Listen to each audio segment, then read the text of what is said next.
Okay, we're doing another feature video of the puppies, and pardon this video a little bit. I've been having some pregnancy complications of my own, so I'm kind of in bed hanging out, and we just gave Puppy one of those baths in a bottle.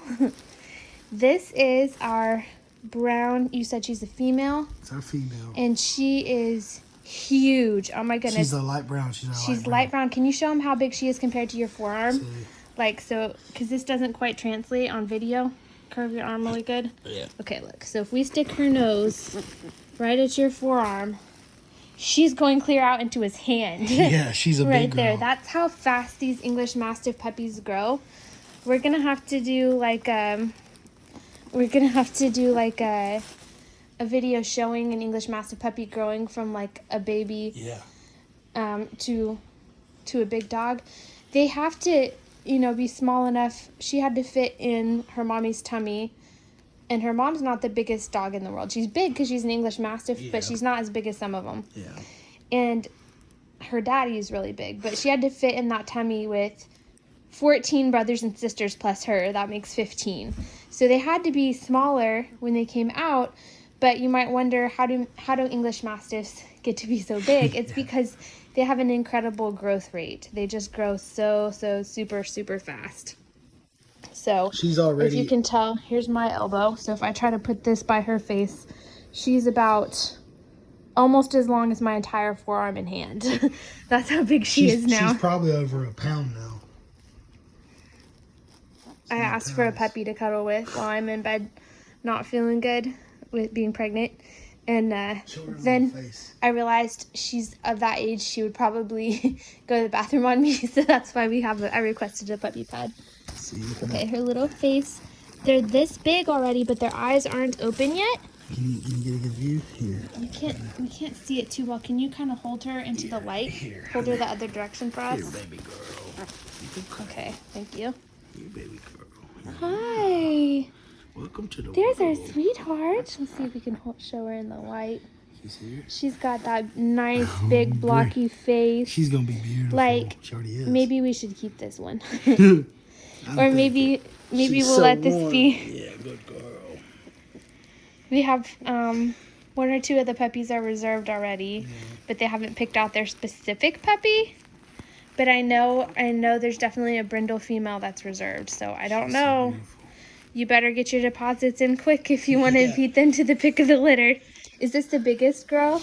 I think that's our third biggest girl. They've been up like walking on their front legs, but look, she's like paddling and leaving her little paw out to her side. This is our third biggest girl? Yeah, according to the charts. What other puppies do we have that are bigger than her? Well, they're all feeding right now. Okay. We can't that's one of the reasons I brought her in, is because she's the only one. Is this a Brindle? Yeah, she's a Brindle. I believe, she's a Brindle. I guess it's kind of dark in here in my room. I thought it was a Brindle, and then I got to look in, and I was like... It's a Brindle girl. Oh, see, look. Their tiny ears. They're so cute. So cute, now, puppies are born with their ears and their eyes closed. And I think that probably helps them to be more content when there's like, you know, imagine human babies if you had 15 at one time. Yeah. And they all can see and hear. It gets kind of like one will wake another one up. So I think it's sort of God's way of helping them to, you know, all hang in there in a big litter when they're real young. And they have been, they're currently going through the early neurological stimulation program. So it's basically a stress test for the puppy that all these puppies go through every day from day 3 till 16. And it teaches, basically what I'm learning about it is it teaches them how to deal with stress. And it's nothing bad. The exercises only last from 3 to 5 seconds, so you're not hurting your puppy or anything like that. It's probably under a minute total. It's probably under a minute total, if that, But what it does is teaches them how to deal with, stressful situation. It also is supposed to improve their the articulation in their body as far as blood flow goes. They're supposed to be able to breathe better. I'll see if I can get her to be on her back for a second. The paws are just the cutest. They've all been run through this program as well. Hey, big. It's okay, big girl. One of the and us exercises is having them on their backs. Yeah, and you just have them in that position, you know, just for 3 to 5 seconds, and it's supposed to help. Is she walking? Yeah. Is she walking? I think she is walking. Oh my word! Definitely with her front legs. Yeah, she's scooting. I think this litter definitely. So the last litter there was one girl, and she was a chunk, but definitely in this litter there's so many of them. They're competing for mama and food and stuff, and so they're mobile. Yeah, but you also have to. One thing that we're encountering with these puppies, for anyone who would like to know for what we're going through, but with 12 puppies, you still have to keep your eye on them. Like, we weigh them and we make sure where they're at weight wise, because she's only got 8 teats, and a lot of times the more aggressive ones will get to the teat and the other ones will be left out hungry. So we actually do monitor our puppies, and we will put them on the teat ourselves. I've done it several times. That's the level of care that they're getting. We have them all color coded with their collars, and we have a little bit of nail polish like on a back foot, and that's just in case the collar falls off. So that helps us to know specifically which puppy is which. And so we have a couple of colors that we're monitoring and making sure when we go in there that they're eating. I actually have a because feeding. They're like maybe a little less aggressive, possibly. Yeah, actually, I didn't gain as fast until they started doing that. Yeah, or they don't get to it quick enough, But I do have a actual list where I've got their colors marked out, the ones who I watch specifically, and they're actually gaining a lot of weight and getting fairly big.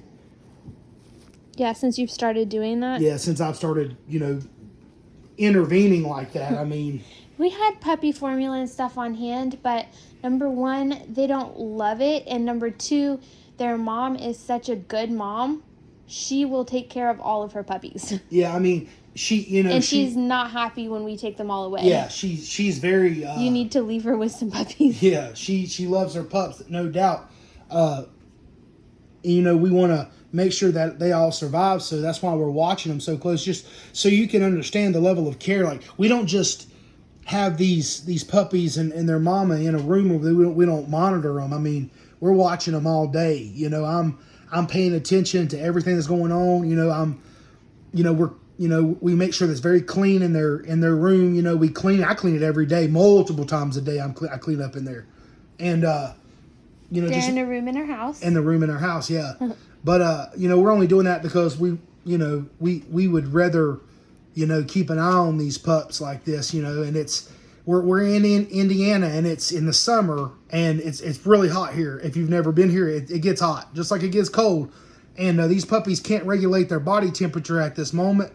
Till they're 2 weeks old. Till they're 2 weeks old. So what we chose to do was we chose to keep them inside in a controlled environment, not only to ensure that they all are healthy and survive, but that they can be in the right temperature, because they can't regulate right now.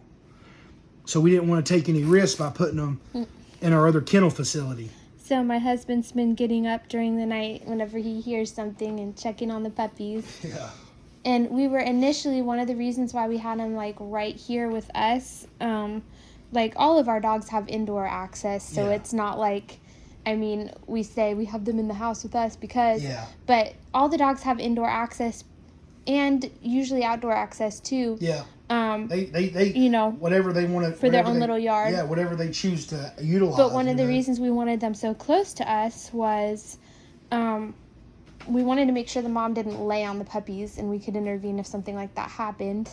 And then also, so the mama could be separate and have her space from her pack. So it's worked out pretty well, I would say. Definitely really well. Yeah. And I'm learning to not, every time I hear a scream run in there, there's usually nothing wrong. Look at that. But oh. Are we yawning? No yawns, just adjusting our sleep. She's so cute. She is beautiful. I love their little paws. I'm going to tell you something. I know it's our litter and I'm kind of partial, but, and I'm not even joking, but every one of those puppies is adorable. And most of them have that big blocky face like Bane. If you've never seen Bane, there's a lot of pictures on our website. Yeah. It's muddymastiffs.com.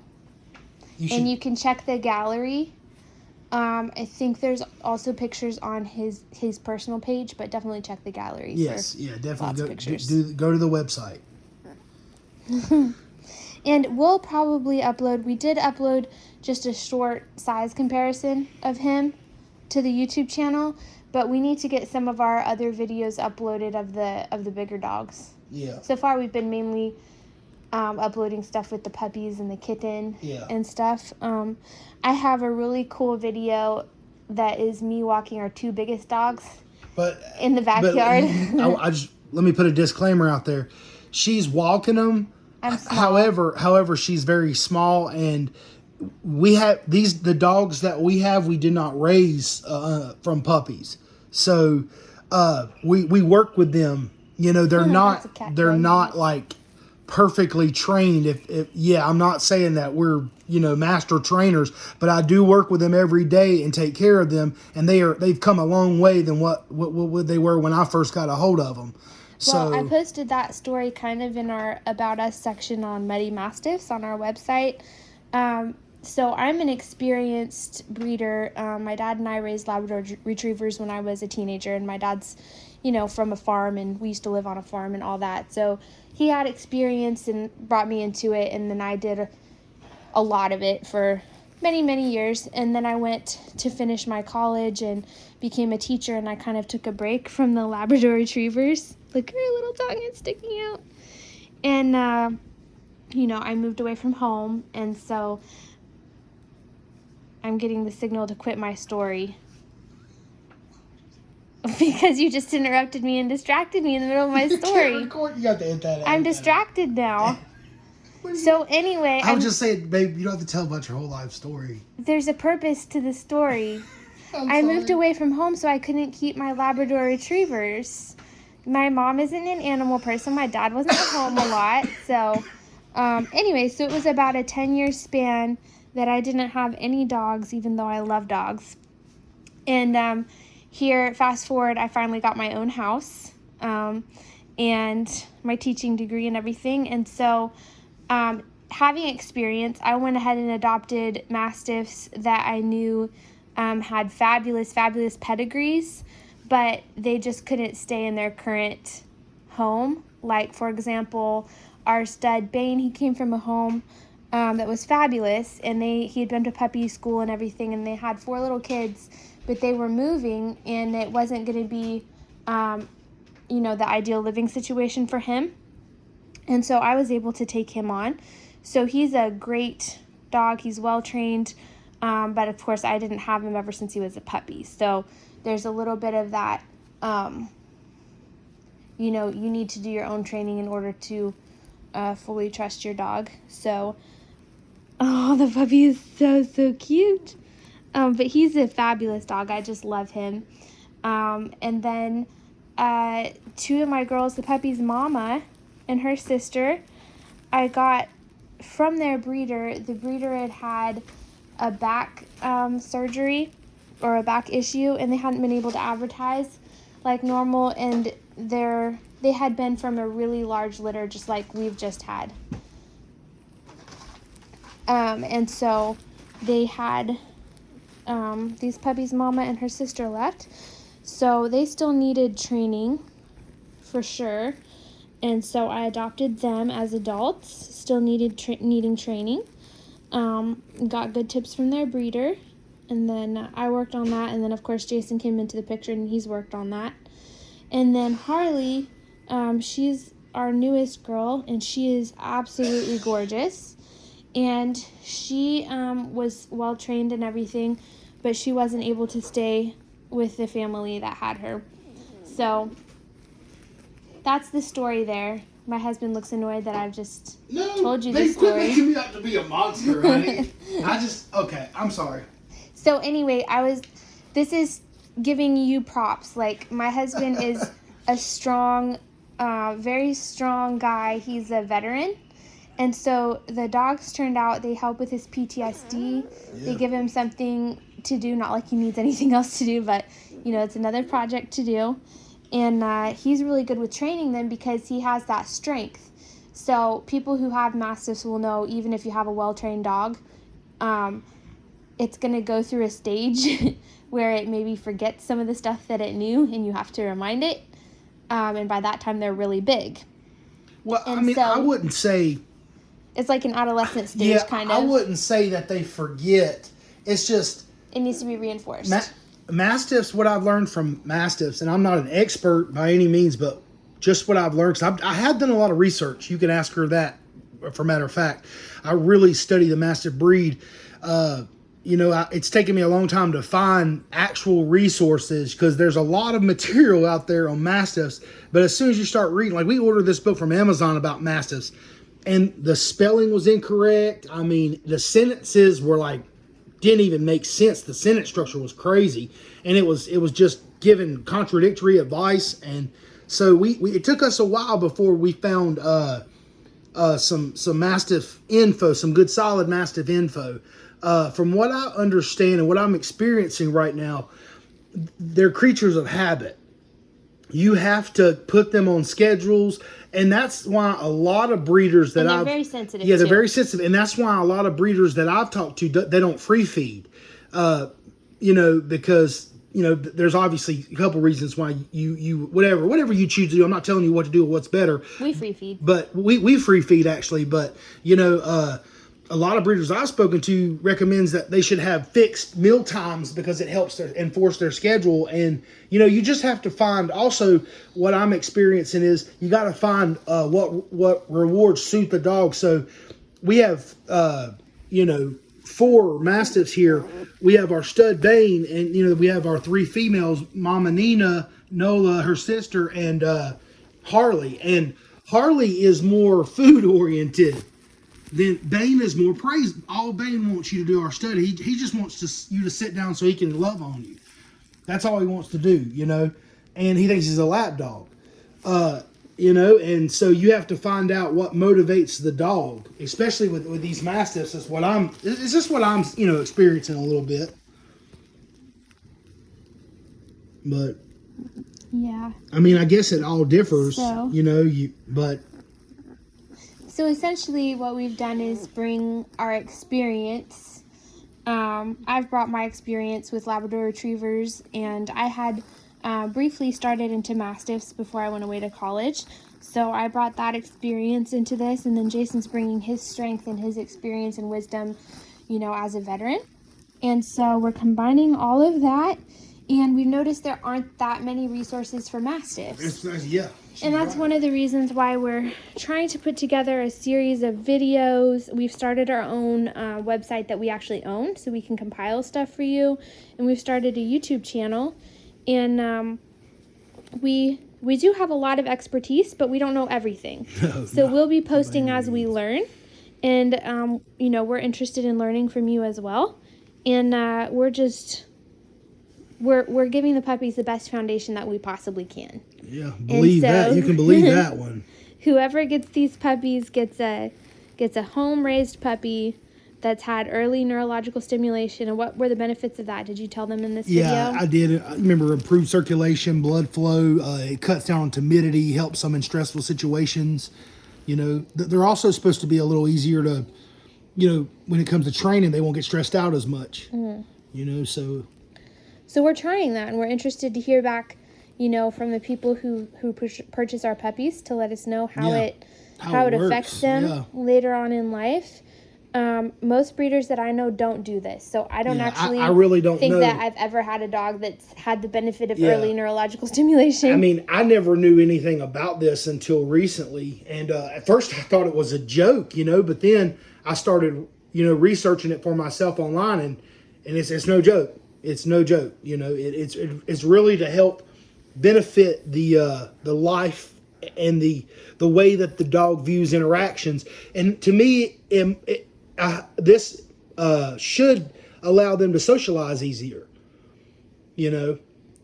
Basically, I think what it does is teaches them that these sensations, like being on your back, or in different positions or different temperature or whatever, it's nothing to freak out about. It's normal. Yeah. And you felt it when you were in the safety of having your eyes and your ears closed, and so it's nothing to freak out about later. And it's supposed to like really decrease timidity because this breed does exhibit, if not trained correctly, this breed can exhibit certain issues such as male timidity. I mean,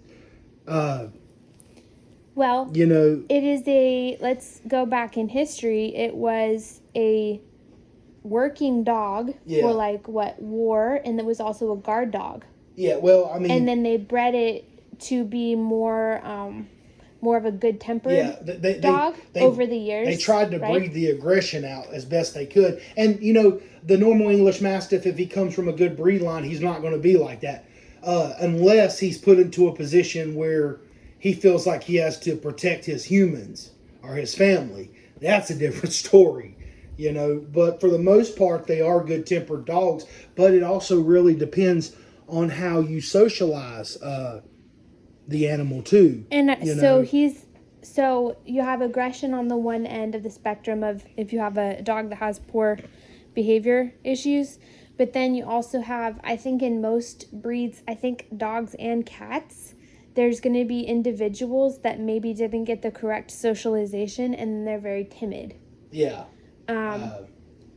And I remember one of the Labrador Retrievers we had, it was my dad's, and nobody had worked with her when we got her enough, and the person we got her from didn't have time, and so she was more timid till you work with her and you bond with her and stuff. Yeah. So it's very important that you get your dog properly socialized so that it's not too timid. And you also want it properly socialized so that it doesn't have aggression issues and think that somebody's a threat who's not a threat. We actually have we have one female who had, when we first got her, she had high anxiety. She also had a very strong inclination to bark at anything that she did not know. So, I mean, she would bark even if she saw somebody across the street. I mean, it could have been a football field away, and she would still bark at you. However, we have worked with her since she's very food oriented. We have pretty much trained that out of her to where, and we did this by walking her around and socializing her correctly. We brought treats with us, and when somebody that she didn't know would come into her view, we actually stopped. I told her to sit down. I put her in a relaxed position. I played with her, and I would reward her with food. And turns out she stopped barking. So she doesn't bark at people like that anymore. Now, she's still cautious because it's in her DNA. However, it used to be a nightmare taking her out because she would bark at everything. And I'm guessing, does a lot of this, like either aggression or timidity, is it all fear oriented mainly? Well, I mean, I'm not qualified enough to speak, like, to actually say that that's 100% of a fact. However, well, that's probably why the neurological stimulation would help, because it helps them to know, hey, I don't have to be afraid. Well, and here's the thing, our dogs come from different places, and I'm not in any way criticizing the places that the dogs came from. The people did the best that they could with what they had. I firmly believe that.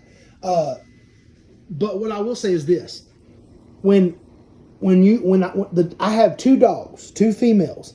They're vastly different. One is more confident.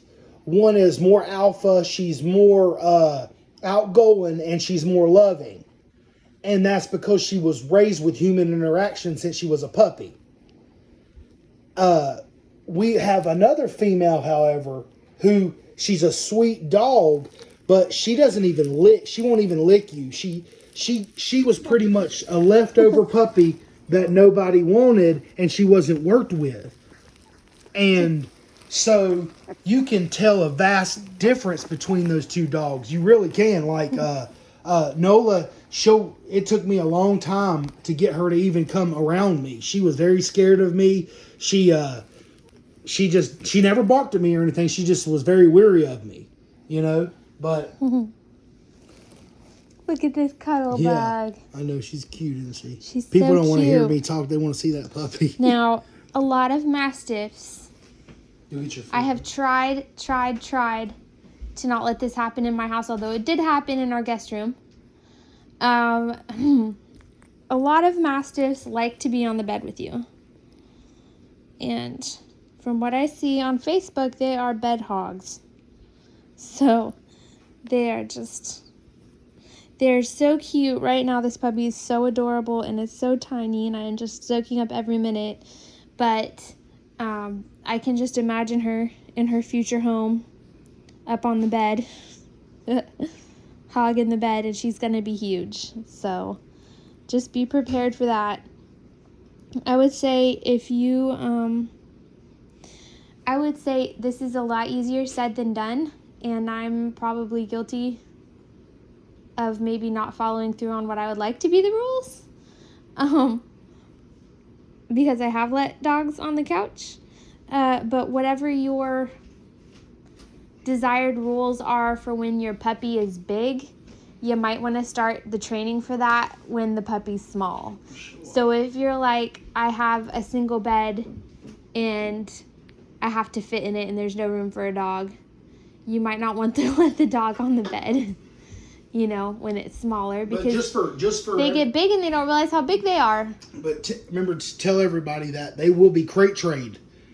By the time they're ready to be picked up or dropped off, they will be comfortable in a crate. Now, I don't recommend leaving them in the crate all day and never playing with them. That's not going to work out.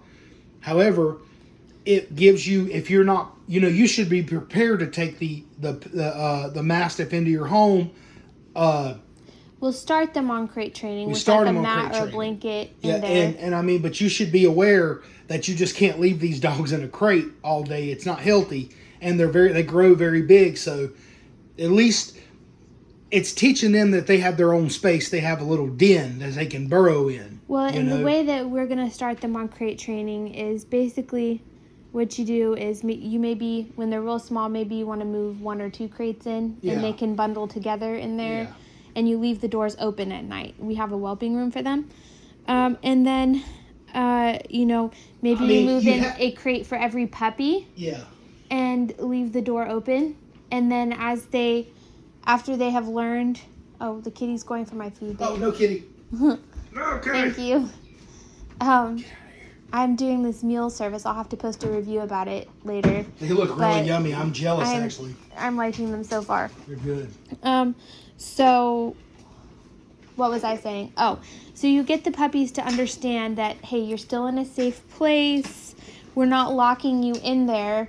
It's just your safe place to go to sleep. And then you start to close the door for short periods of time. Yeah, and also what that will help you do as they grow older, you need to have clear boundaries with your Mastiff because they're so big. I know there's a lot of people that just let the Mastiff just destroy their house, and that's on them, whatever.